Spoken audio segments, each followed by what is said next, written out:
of miles are flown every day in aircraft that are manufactured and maintained by you.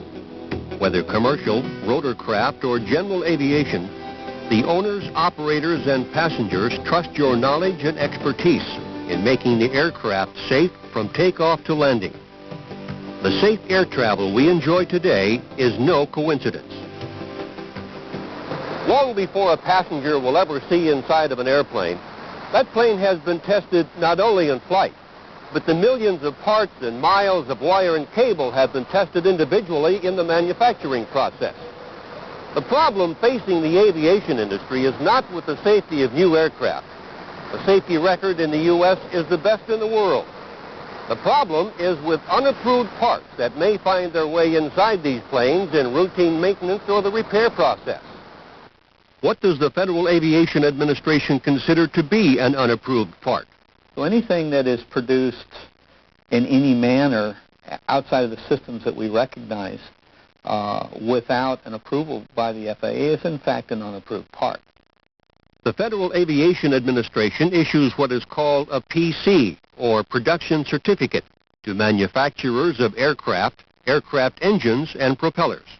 And that ensures that product after product after product, as they come off the line, are in compliance with the data that we have approved. Producers of aircraft replacement or modification parts do not need a PC, but they must have a PMA.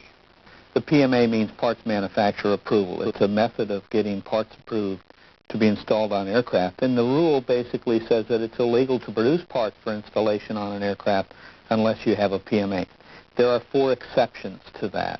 One, if a standard part is used, like an AN nut, bolt, or piece of hardware, you don't need a PMA to do that. If you produce parts or make parts for your own personal aircraft, you don't need a PMA. And the last one is a production approval holder who's operating under a PC does not need a PMA to produce those parts. If you have a technical standard order part, you don't need a PMA for that. A technical standard order, or TSO, is another important term. It's a minimum performance standard issued by the FAA for specified articles, sometimes referred to as parts. The manufacturer of TSO parts must be in accordance with applicable TSO and Federal Aviation regulations. Whenever a part is not identified as an approved part, you should have inspections or tests accomplished to determine that it's acceptable to install on the type of aircraft you're maintaining. The aviation industry is vigilant in its efforts to ensure only approved parts are used. An untiring effort has been made in the inspection process of individual parts. As soon as the parts arrive at the aircraft manufacturer's receiving dock, the inspection process begins. It must be determined that the right part is being received and that suppliers manufacture those parts in accordance with the approved design. Okay, to start with, the marrying up of the purchase order and the part number to make sure that we have, in fact, received the right item, the quantity, the proper quantity for that order.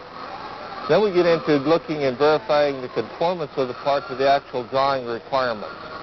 And the inspection plan tells us what key characteristics are necessary to ensure that the part matches the drawing and the SCD.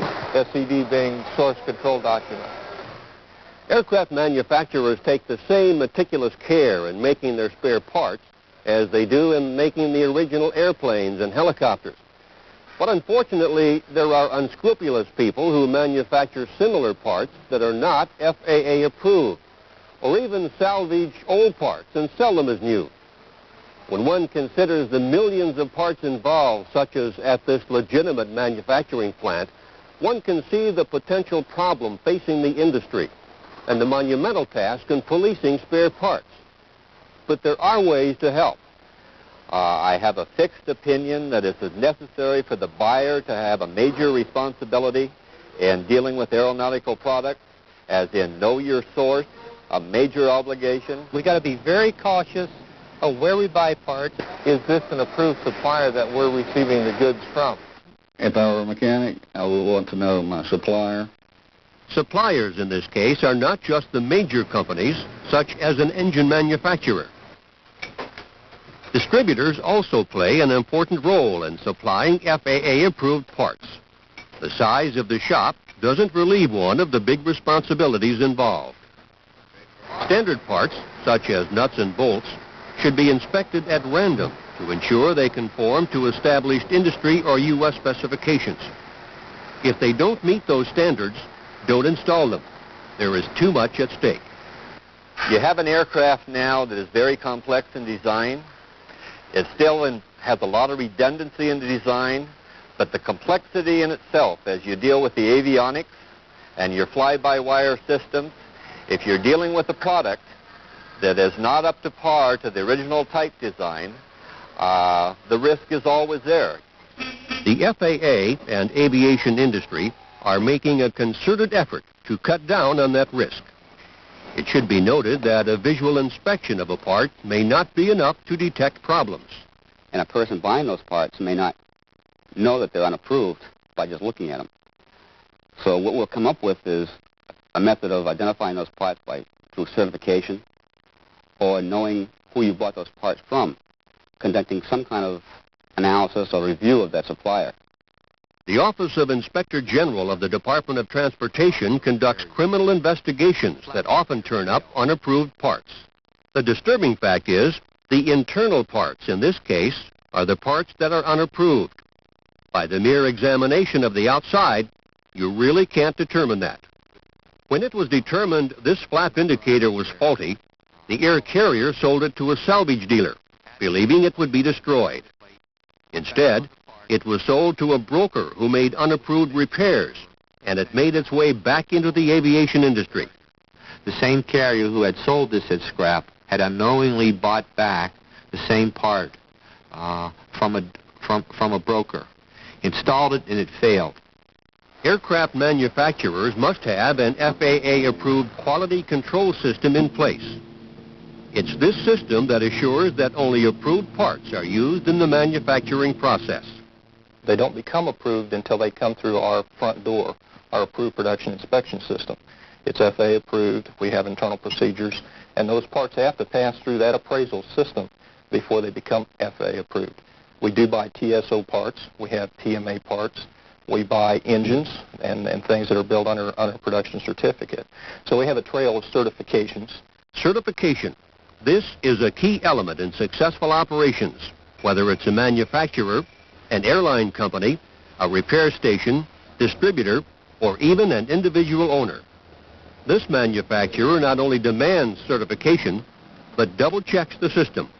We will require certification from our suppliers that they have the correct material in place and that they made the part in accordance with the drawing. And then our job is to make sure that it is, in fact, in agreement or compliance with the drawing. When ordering a replacement or modification part for an aircraft, this repair station does it right by making an automatic demand of its suppliers to provide an FAA-approved part. Well, the first thing we do is when we order a part, we make sure that it comes with the proper paperwork. We ask the people on the phone when we order the part to provide the FAA-approved documentation that means that the part is actually FAA-approved. That's the first thing we do. The second step at this repair facility is to scrutinize the parts when they arrive.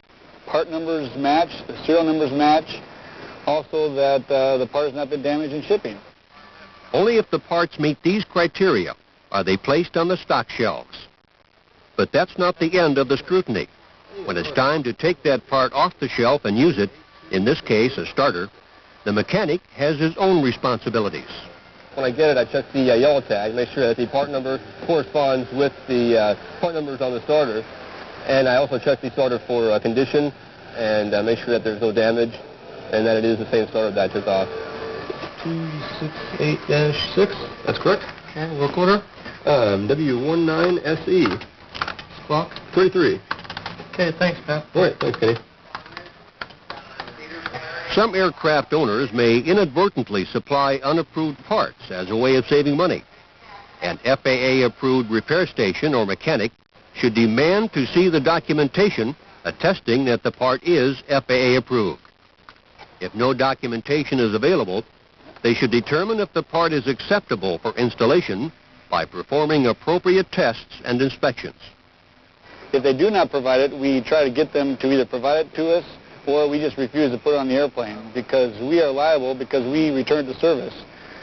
He may have got a good deal on it, but usually when you get a real good deal on a part, there's usually something the matter with it. Replacement or modification aircraft parts produced under a PMA are required to be permanently and legibly marked with certain information. This includes the letters FAA PMA, the name, trademark, or symbol of the PMA holder, the part number, and the name and model designation of each type of certificated product on which the part is eligible for installation. If the part is too small or it's impractical to mark with the required information, a tag attached to the part or its container must include the information. If the part has no paper trail, this should be a warning to further verify its approval. The cheap price for parts should also raise the red warning flag. Often, if the price is low, some unscrupulous people are trying to profit from unapproved and counterfeit parts, and a few are getting very good at it. Without traceability, it's almost impossible to determine a bogus part or a counterfeit part by just looking at the part. Because if they do a good job of counterfeiting, it's better than a $20 bill that has been counterfeited, and it's more difficult to detect.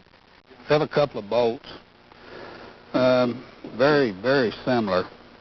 Hard to tell the difference. There's a slight difference in the color of the CAD plate, but what gives the bolt away is not being an approved bolt. It has a manufacturing cage code that can be traced to a U.S. military breakout contracting source who again does not have PMA, PC, FAA authority. The helicopter industry is as vulnerable to unapproved parts as fixed-wing aircraft. An alarming discovery indicates that parts from military helicopters left behind in Vietnam are finding their way back into the United States. What they're doing is purchasing for Vietnam, laundering it through Thailand, and entering it into the United States. I was thinking about it. You're talking about a part that's at least 25 years old. And they've been sitting out in the weather for 25 years. But once the guy gets into the United States, for free, duty-free, again, what's he do? Sandblast it, repaint it, forge the records, and he can sell it. The issue is industry-wide. No company is singled out. All manufacturers, repair stations, distributors, mechanics, and owners of aircraft must be concerned about unapproved parts. Because of the knowledge and awareness of the aviation community, unapproved parts have been detected in the supply system. This inspector for a major airline discovered a faulty engine part as he made some routine tests. The company sent the part back to the engine manufacturer to collect on the warranty. But the engine manufacturer discovered it didn't make the part. In fact, engineering tests indicated the part would fail after 600 hours of use. It was a counterfeit part, which is an example of an unapproved part. The bearing seal spacer is used to separate very hot air from the oil in the engine. And if that hot air, which exceeds the ignition point of oil, were to enter the bearing compartment, it could initiate a fire in the bearing compartment, which in turn could lead to a main shaft fracture, which in turn could lead to a uncontained failure in the engine. This company has not only detected unapproved parts for their engines, but their unique packaging has been counterfeited as well. For example, the use of ordinary tissue paper in wrapping engine parts should raise questions. Look closer at the packaging. You move into the box area and you find boxes such as these. These appear to be a genuine box, but in fact are not a genuine box. Obviously, this is a totally different box. A company the magnitude of ours is very standard in its packaging requirements, very defined. It's important that everyone involved in the aviation industry be familiar with FAA regulations. That means education, and if necessary, re-educating on an annual basis. One of the most important links in the chain is the mechanic. but he is the guy that's responsible. He's ultimately responsible as far as the regulations go for the airworthiness of the product that he signs off and releases. If the part does not meet specifications, the manufacturer will not use it. These unapproved parts are usually sold to a scrap dealer. However, steps must be taken to ensure some unscrupulous scrap dealer doesn't sell them as an approved part. So we try to take whatever means we need to mutilate the part to a degree where it will be readily detectable and identifiable as a non-usable product, or render it so it is just totally unusable.